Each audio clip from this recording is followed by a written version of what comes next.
and controlling the people. You had a ship full of African men, women, and children who were at the mercy of the captain and all the sailors on that crew. And those men could have sex with anybody they wanted to. The women, the children, and the men. You had to see 3 months tied down with these white men. There ain't no women there for the most part. When they start bringing women, they weren't even bringing women. They were bringing girls between the ages of 6 and 15 and raping them all. But they also were raping the men. Same things are happening on the plantation to demasculinize the black man. Control the slave population is to rape a father in front of his sons, or to take the biggest, baddest black man on the plantation and do something horrible to him to completely humiliate and emasculate him so that people won't respect him anymore. And that still happens to this day. In the Caribbean, they had seasoning plantations, which were plantations used to break the slaves. And one plantation or one place that had a lot of seasoning plantations was Jamaica. And people have to wonder, what were they doing on these seasoning plantations that was worse than what was happening on the regular plantations?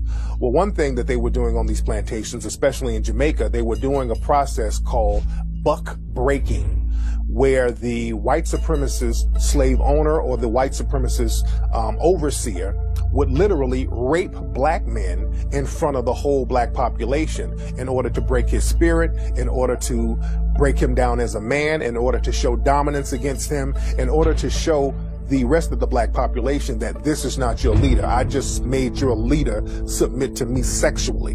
And this happened a lot in Jamaica. This is why homosexuality is so looked down upon in Jamaican culture today. And it was a way primarily of cutting down those who would rebel. In other words, it was a matter of power and control and domination. And they would call it buck busting, but it was really butt busting. Slavery continued until 1865 for about 2 generations, right? So how do you reconcile that? You can no longer bring in Africans, but you still have the business of slavery. So they still needed Africans to do the work down south, especially after the cotton gin was invented. So you had the creation of breeding farms. 2 of the largest slave breeding farms in the United States were on the eastern shore of Maryland and right outside of Richmond, Virginia. They literally bred black people like cattle.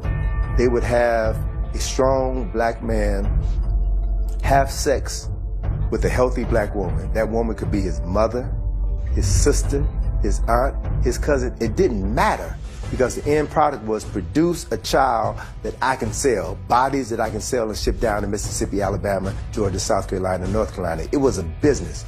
We had breeding farms in the United States that would put one person from one plantation against another. We even had a system where if you were a breeder, male on one plantation, and a female on another plantation, or even on the same plantation, even if you were mother and son, they would mate you.